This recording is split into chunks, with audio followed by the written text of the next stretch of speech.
all the balls.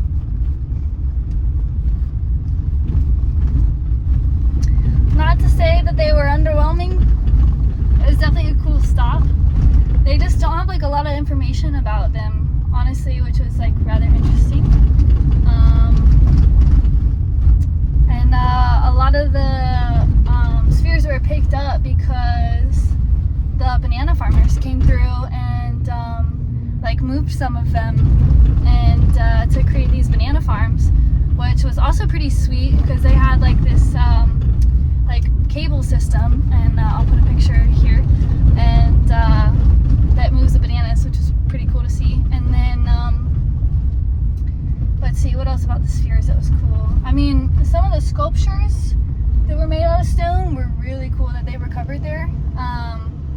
I mean, these big, I don't remember what they call them, I think pin statues of some sort, where they're like these big statues. I'll post this picture, okay? And they stick them in the ground so that they stay up, I think, or maybe other stones or anything. So the pin, like the bottom, comes to it like an end, and they stick them in something to hold them up. And then, I mean, of course, pottery and stuff. One thing they said about the pottery that I found very interesting is some of the pieces were broken to like as a ritual for somebody who died, or like the ending of something, which I think is really cool because I've been recently, obviously, I think I've talked about this, but maybe not with some of the new people, like closing ceremonies almost, you know, like even just like a yoga practice, recognizing the ending of an effort of a specific intensity or whatever, or an ending of a moment, ending of a person's life. Especially this year, I've lost quite a few friends and had to figure out the best way to mourn them, and it's different every time. So I definitely appreciate that aspect of the ceremonial, like breaking of a dish to mark the ending of something. One thing they found, like some of the spheres were buried, which was interesting, and I don't really know how that happened. Maybe just years. They said these used to be islands, like way back when, and then it became land, and now it's like the country of Costa Rica.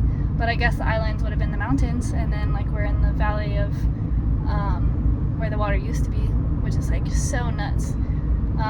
But these civilizations, it was called Dokui or Dukui, something like that. Dukui. And there's another D word, but I don't remember what it was. But it's like these civilizations that were like some of the first chiefs and chiefs, whatever. And they made these like spheres as a like sign of value, I guess. And so some of the higher ranking officials in the villages would have these big spheres in front of their homes, kind of like the lion statues that we have.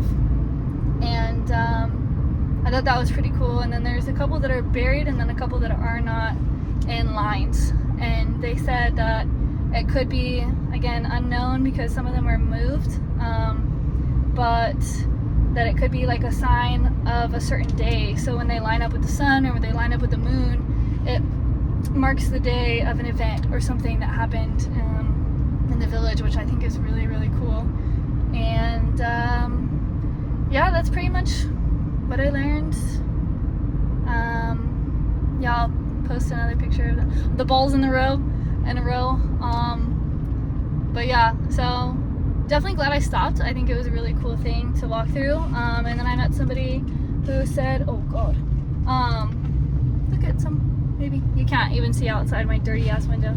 But yeah, who said that there's some in the San Jose Museum. So I'm gonna go spend probably a day or two in San Jose at the end of my trip before my flight out, and I want to go see the museums anyway. So that'll be cool to find out more, maybe information about them. But yeah, that's it for now. That was this good side quest, and now I'm on my way to probably Dominical, because that's where it goes and breaks off towards the west or east. I'm all backwards on the west coast, golly, away from the water.